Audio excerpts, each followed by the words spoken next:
Welcome back to the Hockey Package. Maybe. That might be the name of the show. Well, welcome back. Today, we are going to go over the first day of NHL free agency. Now, I've picked out some of the more important things that have happened in the first day of free agency. Currently, it is Thursday at 1:30, and so things are bound to happen afterwards. There's a few pretty big names left, but right now I'm going to go over some of the big names that have been traded or signed over the past day and a half. I guess actually it's just been a day now because it starts at 12, so the first day of free agency, officially the end of the first day. So let's start out with the big ones, shall we? So first off, the big one, that the biggest name out there for free agency, signs a very interesting deal that I don't think anyone saw coming at all, because it really doesn't make any sense. But Johnny Gaudreau has signed with the Columbus Blue Jackets. Now, I'm going to do videos going over each team going into next season and going to give my opinions on that. This is just going to be going over if these are good signings, bad signings, what they mean. And for this one, I guess it's a good signing for the Blue Jackets, but it's a weird signing for Johnny Hockey. Now, is he 30 already, or he's turning 30? He's technically a veteran, which is weird to think about Johnny Hockey, because he still looks like a child, and that was his thing, is that he was like the kid that was really good. And it's an interesting signing, because you would think that he's going away from the Flames because he thinks that they probably don't really have a chance, and he's given them the chance to give him a chance to win the cup. And they've kind of given him that, but they kept failing, so he's moving on. And now he goes to the Columbus Blue Jackets, of all team. A very hard-working, not really offense-forward team. And he goes there for almost right shy under $10 million. For 7 years, the maximum he could be signed, being a free agent. And it's an interesting choice for Johnny Hockey. I didn't think... I mean, I know the rumors. Everyone knows the rumors was Philadelphia or in the New York area, and he didn't sign there, obviously, but it's weird where he did sign. I figured he'd want to go to a team like the Rangers. They had $10 million in cap space to start the day, so they had enough to sign him, I guess. Maybe, I don't know. I looked. I guess maybe I could be wrong. But they had enough to sign this contract with him, but maybe they had problems in the future, because I know Capo Caco and Alexis Lafreniere, those type of guys have contracts that they're going to need to get next year and this upcoming year. So maybe that's what the problem was, is that they didn't want to worry about those problems with Johnny Hockey. But it's just weird that of all teams, he would decide to go to a team that probably doesn't really have high hopes in the near future, at least. They're definitely not going anywhere next year, and I'm going to go over each team in a video. But the Blue Jackets, it's a smart choice for them, but is it really going to elevate them to like where they need to go? Probably not. I do not see Johnny Hockey becoming a superstar with this team.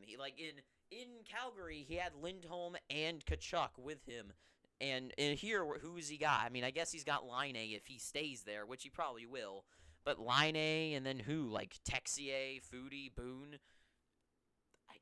It's a very interesting choice for him to choose. And I know he was offered more money from Calgary, so I guess he just wanted to leave. But it's an interesting pick for him. It's an interesting choice between those two teams. And we'll see. Maybe Columbus has more ideas in mind for what they want to do and who they're going to pick up. Maybe they're going to make some big trades, and maybe things are going to change. But it's an interesting pick for Johnny Hockey, and maybe he just took the highest bidder to get out of there. But there's also rumors that New Jersey tried to sign him. It's interesting. It's odd, and I'll go more over it for their Columbus's individual video, but it's an odd choice for both teams, I would say.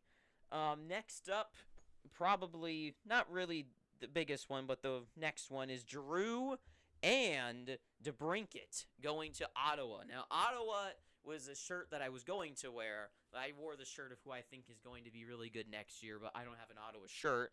But Ottawa with DeBrincat and with Giroux now, and they got a couple other people now I'm starting to forget.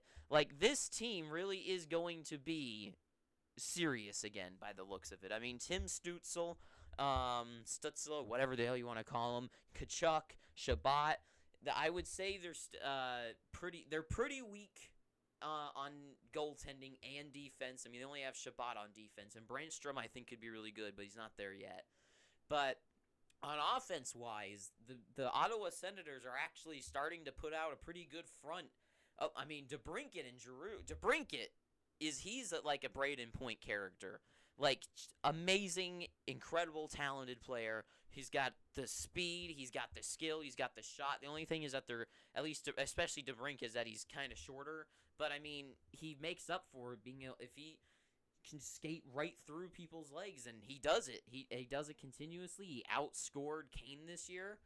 And with the Senators, I'm sure he'll probably have a dip in points, but maybe he gets right or wrong with, Stützle and Kachuk. That line right there, that could be an awesome line of young kids there to lead a new Senators into the future of the franchise. I've always liked the Senators, so I'm really happy with these pickups for them. I just think they still need a lot of, especially in goaltending. They don't have a goalie. I mean, they traded away Matt Murray, who wasn't good, but they still need a goaltender of some sort back there to back them up, and probably more help on defense. But could they probably maybe participate for a wild card spot? Maybe, if the offense is able to produce enough to make up for their defense and especially goaltending. As long as they get a decent enough goalie, like they get some decent goalie, I could say they could be in the mix. But the Atlantic is a pretty tough division, so I don't know if they could squeeze in. If any other division, I would say yeah, but the Atlantic's going to be tough. Next up, Andrei Palat goes to the New Jersey Devils for 5x5, I think. And Palat, he's one of those guys that every team needs. Every team has their top players and their depth, and it's those little in-the-middle players, like the second line. The second line team is, I feel like, where the team is either a Stanley Cup or not. And right now, the Devils are starting to look really strong. They already have Heischer, however you say his name, Jack Hughes. They have Alexander Holtz coming up. Dawson Mercer's looking amazing. They have whatever this stupid name is. Now they add Palat. I mean, and then on defense, they have Ty Smith. They just got the Nemec kid, I think his name is. Hamilton, if I already didn't say his name. And then Mackenzie Blackwood in net. The Devils are looking like they're going back to their old selves, where they're going to be really dominant. And, I mean, offensively, they're stacked. I mean, just throughout that entire two lines right there is just solid. After that, it kind of gets a little here or there, depending. But for right now, the Devils are looking really good this year. Palat I feel like, is a perfect player for the Devils. Palat is one of those players I could see being like Perry, where he was like teamed. I mean, he can't really because it's 5 years. But he seems like the type of guy that could slot on any team and fit perfectly on that second line to get like 20 goals or something a year, and especially in that playoffs to give them that punch to get in, that make that second line actually potent. So I think that's a really good. Any team to sign Palat would be really good. He's not a superstar player, but he's a solid player. He's a solid player. He's never going to have a bad year, but he's never going to have an incredible year, you know? He'll always score like 20 goals for you, and that's it. He's not going to have a bad 10 year, but he's never going to have like a 35 year, you know? That's kind of how he rolls. So next up, Carolina lost Vinny Trocheck to the New York Rangers, and he signed a contract with the Rangers. The Rangers are looking better than last year, but Trocheck was a replacement for Ryan Strome. Is he an improvement? I kind of feel like they're kind of the same player, but Trocheck might have a little bit more fight and tenacity in him, so I would rather have that over Ryan Strome. But a good replacement there for Trocheck and the Rangers, but that signing kind of throws away the chance of the Rangers picking up Patrick Kane now. So those rumors are out of there. But good pickup for the Rangers. Trocheck will be nice to the addition. Good second line there to fit along. I don't know who they're going to fit him along with. But that's a pretty good solid pickup for the Rangers. But the Carolina Hurricanes, so they traded away Tony DeAngelo, however you feel about him, was their best player in the playoffs. And they replace him with a trade to the San Jose Sharks for Brent Burns. Burns is now officially a Carolina Hurricane, which is really going to be weird to see. But I feel like it'll fit him. I can already see him wearing the red and his beard on it. I feel like it's going to work well for them. I feel like that is a really good pickup for the Hurricanes. They replaced their offensive defenseman with another offensive defenseman. But who would I rather have? The young up-and-coming Tony DeAngelo, who's got a fight and a chip on his shoulder and showing each year he's been playing that he's incredible, or Brent Burns, who's a washed-up pirate-looking guy. That's it. I mean, I'd rather have Tony DeAngelo, but they traded him away for some reason, and now they also pick up to replacing Vinny Trocheck. They replace him with Max Pacioretty from the Vegas Golden Knights, which is a interesting pickup, and I feel like Carolina did a good job replacing. I feel like I would rather have Pacioretty over Trocheck, because Trocheck to me is one of those, like, not really incredible guys. He's like kind of like a solid centerman, but I'd rather have Pacioretty. Being a Sharks fan, every time I see him on the ice, he scares me. He's got this killer. He is a killer on the ice. He's not an incredible goal scorer. He's not going to score 50 goals or anything. But in the playoffs, he's the guy that I'm scared when he has the puck.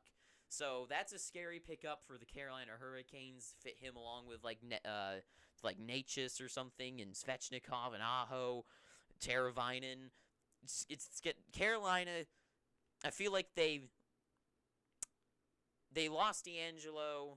I feel like they kind of evened out. I'd rather have Pacioretty over Trocheck, but I'd rather have DeAngelo over Burns. So it's an interesting way that they switched it up there, but Carolina's looking even stronger maybe this year. I don't know. I don't know if they get better or worse from these. I feel like they kind of evened out. Next up, Jack Campbell leaves the Toronto Maple Leafs and signs an official real deal contract with the Edmonton Oilers. Now, the Oilers, in my mind, their problem has always been offensive depth, defense, and goaltending. They finally addressed, I don't really know if they addressed offensive depth. I just feel like some of their guys finally developed, and they finally did do something by adding Kane and Hyman. So that finally developed. And then defense, they finally have like Barry and Nurse and whatever his name is. And now they finally have a decent enough goalie in net in Jack Campbell, who showed in Toronto that he can play his heart out. And if he has, this feels like a good, and also Campbell and the Oilers just feel like that goes together. I don't know why, but that seems like a soup. I mean, I know Campbell is a soup already, but like his logo, his name on that jersey just feels like it'd look right, which is neither here or there. But they finally have a decent enough goalie in net to get them in the playoffs and not be. I mean, Mike Smith played really well in the playoffs, really, at the end of the day. But Jack Campbell's finally a good young goalie. They've signed him for a while, so the Oilers might actually be a legitimate threat now. Also, Evander Kane re-signing with the Oilers. Now, it'll be interesting, because being a Sharks fan, I understand that Evander Kane is really good for the first couple weeks. When he signed with the Sharks, he scored like 9 goals in like 4 games or something. Or something like 9 goals in 3 games or something. He was incredible. And then in the playoffs, he was incredible. And the next year, he was okay, but not amazing. And then he fell off and then got sued or something. So it'll be interesting to see if he actually is able to keep it up this time, or he's going to do the Evander Kane effect, where he falls down again, down a hole after his first couple games. Also, goaltending news is Darcy Kemper, Stanley Cup champion with the Avalanche, single-handedly brought the Coyotes to a playoffs, has now signed with Kemps, has gone to the Caps, and this feels like a really good signing for the Washington Capitals. They have a goalie now that that literally brought the Coyotes to the playoffs and beat a team in a series, and also single-handedly beat the Avalanche in one game. And now the Capitals have that goalie on their team. So now they have a legitimate backbone in net. They have a decent enough forward and offensive group and defense to be putting out in front of them. The Capitals, maybe not Stanley Cup caliber, but definitely looking playoff caliber at least. And it'll be very fun to see where that goes, because that could be really, really interesting. And other goaltending news is Ilya Samsonov leaves from the Capitals and replaces Campbell in net for the Maple Leafs. The Maple Leafs lost Mikheyev, who went to the Vancouver Canucks, who signed a little bit of an overpaying contract. But, I mean, he scored pretty well this year, but he only scored really well for 1 year. So it's interesting enough to sign him, but I don't know. But Mikheyev leaves, Gamble leaves. I feel like this might have been the year for the Maple Leafs to win, and it feels like they've been downgraded this year. And Samsonov was he was definitely not amazing or incredible during the last season for the Washington Capitals. But I feel like he's a good enough goaltender in net to have, if you have that offensive lineup in front of you, it might be enough for Samsonov to just stand his ground enough for the offensive powerhouse to take over in Toronto. But that drop might be enough. It's interesting. I'll go over Toronto more in their video, but it's definitely a downgrade, and that's it. Next is finally, well, actually, no. Ryan Strome leaves New York and goes to Anaheim for 5 years. I feel like this Strome looks like he should be a Duck. I don't know why, but he looks like he already is a Duck. So this is a good signing for them. I think they need good centermen. That's what they need. Zegras, it needs a centerman. Ryan Strome is one of those guys that's a good second-line centerman or first line between two really good guys. He's just good to feed the puck. He's a good playmaker. He's not going to do anything super flashy or crazy. He's not going to be scoring a ton of goals, but he's good to he's like Palat. He's like a Palat where he's just a solid second-line guy that could go on the first line and maybe be a little bit on fire. He's a solid guy that's never going to really have a bad year. He's just kind of he's not incredible. He's just solid. So good pickup there. And Andrei Burakovsky leaves the Avalanche, one of their big losses during this offseason. He goes with the Seattle Kraken, who also signed Martin Jones. Interesting. But Burakovsky I've always thought that he could be a really good sniper, really good, solid. He's another Palat, but he's younger and has a more killer look to. He could be like a Pacioretty, where he's that really solid. He's the shooter. He's the sniper of a line. It's not like incredible off defense or whatever, but you put him on that power play and he gets that shot one-on-one with the goalie, he's always gonna score. So Burakovsky to the Kraken, that seems like a really good signing for them, and Burakovsky could really shine there. And then finally, the team that I think is winning, not the Stanley Cup, but this offseason so far with the draft and now, is the Detroit Red Wings, who have signed Dominic Kubalik and David Perron. Steve Yzerman is the best GM ever. He won so much with this team, went to the Tampa Bay Lightning as a GM, and then has gone back to his former team to make them the next dynasty. I mean, this team already is great talent already with Larkin. They have Bertuzzi, and now they also have Zadina, Veleno, and God, what's his stupid name? Lucas Raymond. They also have Edvinson coming up. I mean, Moritz Seider is. I'm so happy you won the rookie award, the Calder. He's incredible. He is the next Victor Hedman. they already have so much talent lined up, Verana, and they just signed Husso. This team has so much going for them right now, and these two signings and Marco Casper and Rossi last year, I think Rossi got signed, maybe, I don't know. It just seems so perfect. This team, the Red Wings, are going to be incredible this year. Maybe they're not going to be Stanley Cup, but they are definitely going to be playing. I would not be surprised if they could make it into a top 3 spot, but that's really going to be hard for them in that division. But they could easily make it to a wild card spot, and I would not be surprised. This is one of those teams that it's the entire team. There's really no superstars quite yet. I mean, someone like Zadina, Sider, you could say, is a superstar already. But you know what I mean. This team is a all-around team with so much young talent. And Perron and Kubalik now, just Perron's fight and effort. I mean, Perron's a superstar. He might be one of the most underrated guys in the league. He is such a fighter. And Kubalik is he's not like incredible or anything, but he's another guy that is perfect for like a team like the Red Wings to just build around and just have a full team. And the Red Wings are winning this offseason right now. They're going to be great. I can't wait to make their individual video. But so far, currently, as of 1:50 p.m. on Thursday, start now. I'm going to take a real quick look. Is there any last-minute signings before this ends? Because right now, out there, Nazem Kadri and John Klingberg are probably the top 2 free agents that are still out there. Checking. Okay. Well, Senators signed Josh Norris to an extension.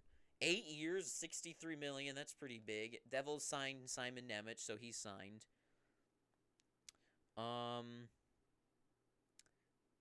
Nope. Nazem Kadri and John Klingberg are still free agents. Nothing's been picked up. They're the 2 biggest ones. Also, PK Subban, Phil Kessel. I mean, those guys are whatever. But they're still out there. Trying to think, is there any other big names? Patrick Kane still free. A lot of free agents still out there. A lot of names that could still be tossed around. And who knows, maybe a team like Columbus, they go after some of these guys. They go after Patrick Kane and, a few changes. Klingberg, Kadri, and Kane. I'm not going to make that joke, but those 3 things right there. They signed those 3 Ks, and that could easily make them a pretty good team. Merzlikin's already in net. Signings like that could easily change a team. So a lot of things still going to happen. It's officially the end of the first day, official whole first day of free agency. And that is what big has happened. I haven't gone over everything, but I'm going to start making individual videos for each of the teams going into next season, and I know they're going to change because things are going to change, and I'll update as that goes along. But I'm going to write down like the lines and stuff and put who I think I'm going to do. Then I'm going to make a standings, and then I'm going to do a playoff predictions going off of this. There's still a lot of moves to be made, a ton of moves. Things have not been set at all. Things are still in development, and we will see where everything goes from there. But for right now, that is the end of the big names so far signed in free agency for day 1 of the 2022 free agency ball. So that is going to be it for this video. So if you enjoyed watching this, please leave a like, not a dislike. And remember to click that red subscribe button, the same color as this, and my jersey, and his lips.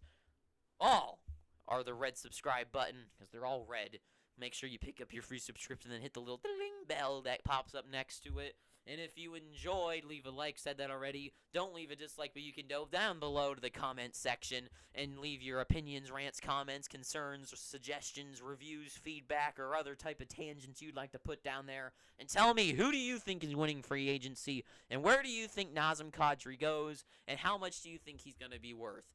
For me personally, Kadri is my least favorite player in the world, so he could fall off a cliff. But that'll be all for me today. Thank you for watching, and ta-ta for now.